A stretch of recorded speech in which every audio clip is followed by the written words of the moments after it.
My name's Kimberly, just your average IT nerd with a knack for keeping things locked down, cyber-wise, that is. Since the pandemic took my folks, it's just been me, alone with their stuff and this valuable painting they left me. That thing's old, like handed down from my great-great-grandma old, signed by some big-shot English artist. Not that I'm selling, it looks too good in my living room. Work's been my life, literally steps from my apartment, and when I'm not there, you'll find me buried in my studies or firing up content for my YouTube channel. That's where the shy, awkward Kimberly becomes Cyber Kim, the guru of data protection. My videos are straightforward, nothing fancy, but they do the trick. I keep my friend circle tight. There's Sarah, a classmate from way back, and her husband, Mike, who's a lawyer. We'd catch up over cheesy slices or stuff ourselves with pasta at some Italian joint downtown, talking about everything and nothing. They're cool, the kind of friends who don't mind my tech rambles. So, this one day, I'm checking my channel comments, and there's a message from this guy, Tom. Not your typical nice vid stuff, he actually asked smart questions about firewall vulnerabilities. We ended up DMing, and let me tell you, the guy knew his bytes and bits. He was like, "Hey, I'm Tom. Caught your latest video. Could use a bit of advice on setting up a secure home network. Got a minute?" I replied, "Sure thing, shoot. Just promise you're not trying to hack your neighbor's Wi-Fi." We clicked right away. Chatting with Tom was easy. It felt like geeking out with a buddy, which, for me, was a big deal. Most guys don't get past my firewall, if you know what I mean. After a week of back-and-forth messages, he dropped, "You know, we should meet up. Could use a personal consult, and maybe coffee?" I typed back, "Coffee sounds good. There's this quiet place near my work. Friday?" "Friday it is. See you there, Kim." Meeting Tom felt like a big step. I mean, here I was, a girl who'd rather spend her Friday nights updating software, stepping out to meet some guy from the internet. But, something about him seemed legit. The day came and there I was, early at the cafe, fidgeting with my phone, scrolling through code updates to calm my nerves. Tom walked in, casual, with a smile that knocked me a bit off my protocol. "Kimberly? Hi, I'm Tom. Thanks for coming out." I stood up, shaking his hand. "Hi, Tom. Hope this place is geek-friendly." We dove deep into tech talk, but it wasn't just that. Tom was funny in a witty, not over-the-top kind of way. He made tech talk feel like a cool hangout, not just a Q&A session. As we wrapped up, Tom said, "This was great. We should do it again, maybe make it a regular thing?" I nodded. "I'd like that. And maybe next time, I can save your phone from more than just theoretical threats." Walking back to my apartment, I couldn't help but smile. Maybe it was okay to let someone in, even just a bit. After all, even a cybersecurity expert needs a break from the screen sometimes. It was a sunny Saturday when Tom suggested we go meet his mom. He'd been talking about it for a while, like it was some big deal. "It's just lunch, Kim. But, you know, she's kinda old school, likes to know who's who in my life." I agreed, not because I was dying to meet his mom, but I figured if things were getting serious with us, I might as well get it over with. We drove out to a quiet suburb, houses all neat in a row, gardens manicured. Tom's childhood home looked just like him, orderly and tidy. His mom, Linda, was waiting at the door as we pulled up. She was all smiles, but her eyes did that up-down scan like a security system sizing me up. "Tommy, and you must be Kimberly. I've heard so much about you," she said, pulling me into a hug that felt more like a frisk. "Nice to meet you, Mrs. Anderson," I managed, stepping into the house that smelled of roast and something sweet baking. Lunch was on the table, everything laid out like a photo shoot for a family magazine. We sat down, and the interrogation began. Linda served the roast and fired off her first question with the same motion. "So, Kimberly, Tom tells me you work in computers? That tech stuff?" "IT specialist," I corrected, passing the potatoes. "I work on cybersecurity." "Oh, fancy," she said, almost sarcastically. that make good money? I choked on my water a bit. Tom jumped in. Mom, come on. Let's not get into all that.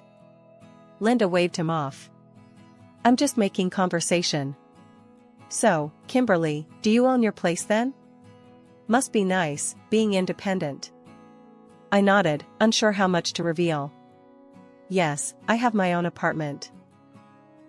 Bought it all by yourself? No help from anyone? Her tone was curious, like she was digging for gold in my past. Just me, I said, feeling a bit cornered. Tom kicked me lightly under the table, giving me a just-go-with-it look. The meal dragged on, Linda's questions bouncing from my family background to my long-term career plans. I tried to steer the talk away from the interrogation vibe, but Linda had a talent for circling back. Finally, dessert was served, and I thought I'd use the chance to flip the script. Mrs. Anderson, Tom speaks so highly of you. Must have been a great mom to raise such a gentleman. Linda softened a bit. Well, I did my best. Tommy was always a good boy. Not much trouble, right, Tom? Tom smiled. Never, Mom. Kimberly's been great, too. She's really smart, knows her stuff. You should see her channel on YouTube, she's got quite the following. Oh, a YouTuber too? Linda's eyebrows went up. That's secure, is it? I smiled back, trying not to show my annoyance.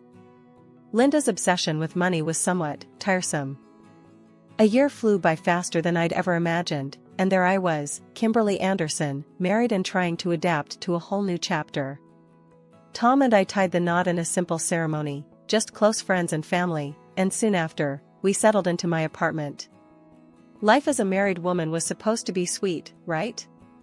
Well, it would have been, if only his mom, Linda, hadn't taken an overzealous interest in our lives, especially the financial part. It started with innocent visits. Linda would pop over, supposedly to see how we were settling in. But soon, these visits turned into full-on inspections. I'd find her eyes trailing after the new blender or the TV, and later, she'd casually mention how much those items cost online. Really getting your money's worth with that blender, huh, she'd say, scrolling through her phone to show me the exact price. But it wasn't just the comments. The frequency of her visits increased, turning our home into her daytime retreat. Initially, it was just coffee, but soon she was around so much that I barely had any downtime in my own space. One day, I tried to hint at the issue gently. Linda, don't you think it's great to have some alone time at home? I read this article about how solitude can be really refreshing. She just smiled, missing the hint entirely, or choosing to. Oh, I get plenty of alone time at my place, dear. That's why I come here, for a change of scenery and some company. Frustrated, I started scheduling errands or visits to Sarah's whenever Linda was over. But Linda, ever the persistent one, caught on and followed me one day. Kimberly, why don't we grab a bite at that new cafe downtown? My treat, she suggested one afternoon as I was almost out the door. Reluctantly, I agreed, thinking maybe public setting, different conversation. We settled into the cafe, and Linda ordered lavishly, appetizers, main courses, even dessert. After the meal, she patted her purse, then looked up with feigned shock. Oh dear, I've left my wallet at home. Can you believe it? There was a familiar twist in my gut as I reached for my purse and paid the bill, trying to keep my face neutral to avoid a scene. But the frustration was building. Once we got back to the apartment, I couldn't hold back anymore. Linda, I think we need to set some boundaries. You can't just show up and treat this place like your own. She looked taken aback, her face dropping into a mask of offense. I'm just trying to spend time with my son and you, Kimberly. I didn't realize my company was such an inconvenience. Before I could reply, Tom walked in, catching the tail end of our conversation. Kimberly, what's going on here? Why are you speaking to my mom like that? I turned to him, the day's frustrations boiling over. Tom, we need to talk about boundaries. Your mom can't just. But he cut me off, his tone firm yet annoyed. Mom means well, Kimberly. You're overreacting. Just try to be more welcoming, okay? Linda left soon after, her exit swift and silent, but the air remained thick with tension. For a few weeks after our last unpleasant exchange, Linda stayed away from our apartment. I was actually starting to relax again, enjoying the peace. Then one day, as I was dusting, I noticed something off about the painting my parents left me, the one that meant so much because of its history and sentimental value.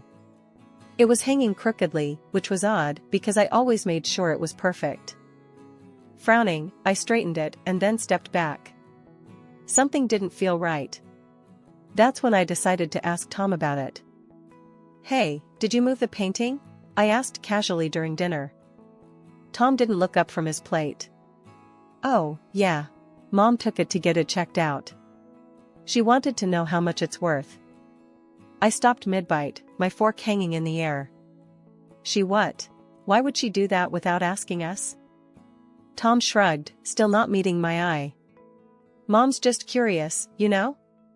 You're always overreacting about this stuff." Deciding to confront Linda directly, I grabbed my phone and dialed her number. She picked up on the first ring, as if she'd been expecting my call. "Kimberly, dear. Good news about that painting. It's worth $500,000. We should really think about selling it." Her words made my head spin. "Linda, first off, it's not we. And you had no right to take my painting and have it appraised. It's not yours to sell." Linda's voice turned cold. "You're being unreasonable, Kimberly."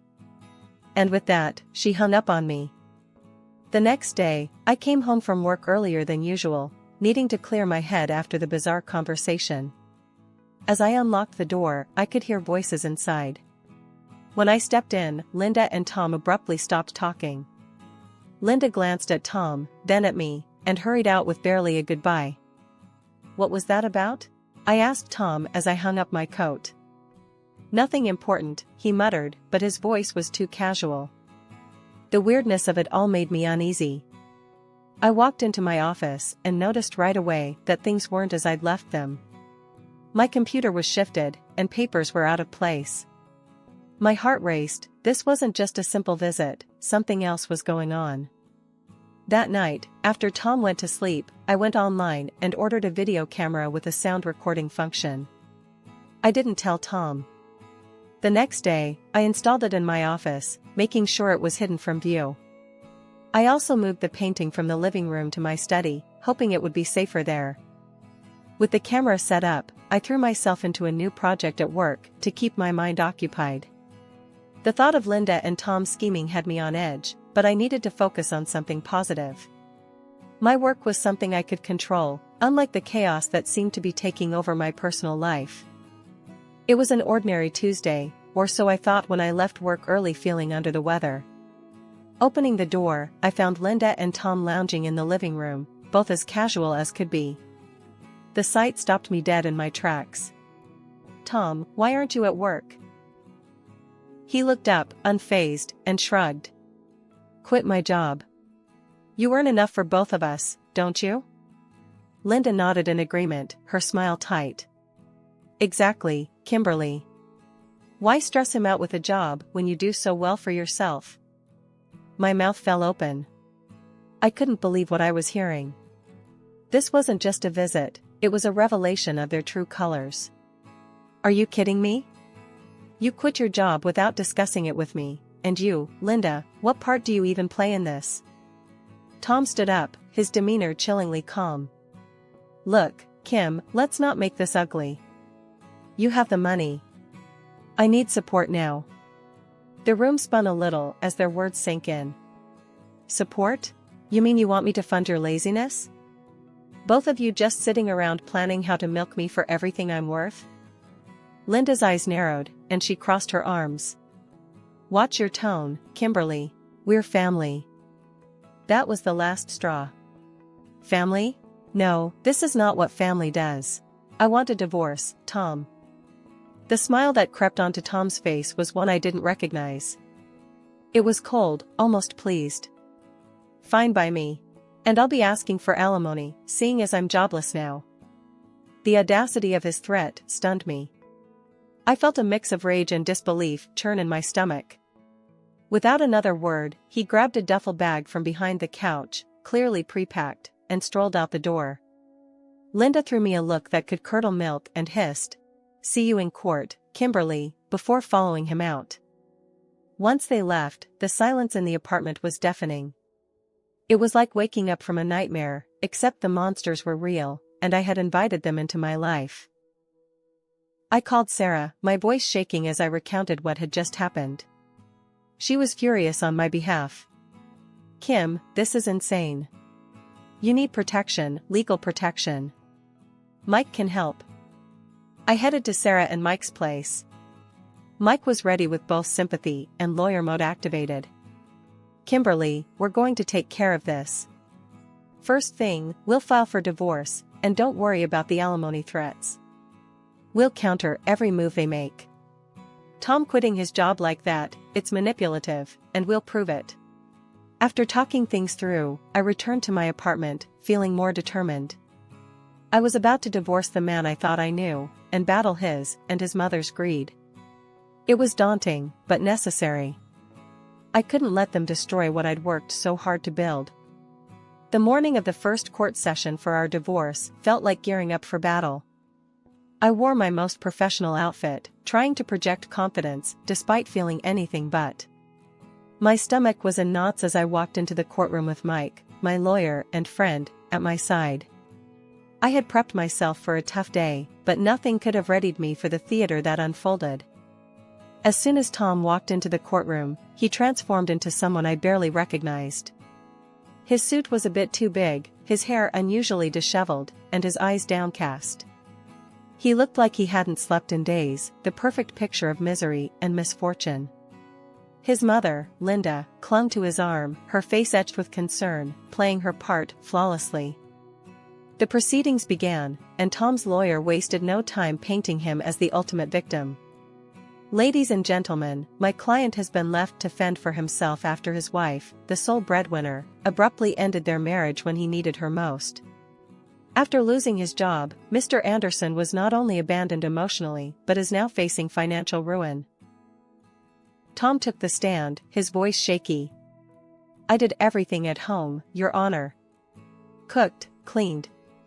I supported Kimberly in every way, hoping to ease her burdens. And when I lost my job, she turned her back on me." Linda testified next, her performance Oscar-worthy. "My son's life with Kimberly was a nightmare. She controlled everything, including the finances. When he lost his job, instead of support, what did he get? Abandonment. Kimberly is not the person she appears to be." The hypocrisy was staggering. I felt a cold anger settle in as I listened to their twisted version of our life together. When it was finally Mike's turn to cross-examine, he did his best to dismantle their stories. "Isn't it true, Mr. Anderson, that you quit your job voluntarily and without discussing it with my client?" Tom stuttered, faltering under Mike's steady gaze. "Well, it was a mutual decision, really." Despite Mike's efforts, I could tell the judge was moved by Tom's emotional display. The sympathy in his eyes as he nodded at Tom spoke volumes. As we filed out of the courtroom, Linda couldn't resist a parting shot. She sidled up to me, a triumphant smirk curling her lips. "You might think you're smart, Kimberly, but you'll see. You're going to lose. And when you do, I'll take every last cent from you." As soon as I got home, the silence of my apartment was suffocating, and the reality of potentially losing in court weighed heavily on me. I needed support, a game plan, and maybe a slice or two of pizza to lighten the mood. I picked up my phone and dialed Sarah's number. "Hey, can you and Mike swing by tonight? I think it's time we craft a real strategy over some pizza." They arrived with boxes of steaming pizza and a determination in their eyes that matched my own resolve. We set up camp in my living room, the coffee table now an impromptu war room scattered with legal pads, pens, and now, dinner. "We need a breakthrough, something concrete to turn the tables," Mike said, opening a box and handing me a slice of pepperoni. I nodded, taking a bite and trying to gather my thoughts. I know, but everything up to now just seems circumstantial. They're playing the victim too well. Sarah poured us all coffees, her brow furrowed in thought. We just need to catch them in a lie, something undeniable. As we ate, the conversation continued to circle around potential strategies and legal angles. But it was when we were winding down, our plates cleared and the second round of coffee in hand, that a seemingly innocent observation changed everything. Kimberly, didn't your painting used to look different? Sarah asked, nodding towards the large canvas in my living room. I turned to look, my heart skipping a beat. The colors did seem brighter, more vivid than I remembered. A sudden thought struck me, and I jumped up. The camera. I set up a camera in my office a while back. I completely forgot about it with everything going on. We rushed to my office, where I fired up my computer and began pulling up the footage from the hidden camera. The files loaded, and we watched intently as the days clicked by and fast forward. Then, there it was. The day Tom and Linda had been alone in my apartment. The video showed them entering the room, glancing around nervously before approaching the painting. Their voices were low, but picked up clearly by the camera's mic. Make sure you swap it out smoothly. No one will ever know. Once we sell the real one, that's $500,000 we're sitting on. Tom's voice was a whisper, but the greed in it was loud and clear. Linda's laughter was chilling. And once she's out of the picture with the divorce, we'll live like royalty. No more hiding, no more scrimping. Just wait, that alimony will be the cherry on top. My hands were shaking as I paused the video. We looked at each other, the gravity of the situation sinking in. This wasn't just petty theft, it was a calculated betrayal. We've got them, Kim. This is it. This video could discredit them completely in court, Mike said, his voice steady and confident. The rest of the evening was spent in a flurry of planning. Mike outlined our next steps, detailing how we would introduce the video evidence in court, ensuring its impact would be undeniable. Sarah helped me draft a statement, her words crafting a clear, concise narrative of betrayal and deceit. The morning of the final court session was unlike any other. As we entered the courtroom, I caught sight of Tom and Linda, smug expressions planted firmly on their faces. They had no idea what was coming. The court settled, and the judge called the session to order. Mike was the first to speak, his voice filling the room. Your Honor, we request permission to submit new evidence crucial to this case. The judge eyed him curiously. And what might this evidence be? A video with audio, Your Honor, revealing the true intentions behind Mr. Anderson and his mother's actions. Permission was granted with a nod, and the courtroom hushed as Mike connected the USB drive to the court's AV system. I watched Tom and Linda, their confidence faltering as the screen flickered to life. The video played, their voices echoing through the courtroom. Tom's scheming words and Linda's greedy laughter filled the air, the shock and murmuring of the audience growing with each passing second. As the recording ended, the judge looked sternly at Tom and Linda, who had turned pale, their eyes wide with fear. The judge banged his gavel, his voice booming. Based on this undeniable evidence, I declare the marriage between Kimberly and Tom Anderson dissolved. Mr. Anderson's claim for alimony is hereby rejected. He wasn't finished. Turning to his assistant, he barked. Call the police. We have theft and conspiracy to commit fraud. The courtroom erupted into whispers and gasps as officers entered and approached Tom and Linda. Linda's composure broke, tears streaming down her face as she was handcuffed. I'm sorry, Kimberly. I had debts. I didn't mean. Save it, Linda. You did mean to, I cut her off, turning away as the police led them out of the courtroom. The painting was returned to me a few days later. Life slowly returned to normal. I poured my energy into my work and my YouTube channel, helping people protect themselves from the very deceit I'd experienced. 2 years passed. Then, one afternoon, my phone rang. It was Tom, his voice hesitant. Kimberly, I'm out now. We're living in a rented place. I was hoping maybe we could try again. I've changed, really. I couldn't help but laugh, the sound bitter yet liberating. Tom, you never change. You're just out of options. Goodbye. Hanging up, I felt a final piece of the past slip away. I was free, truly free, and as I sat back at my desk, planning my next video, I knew that no matter what came my way, I was ready.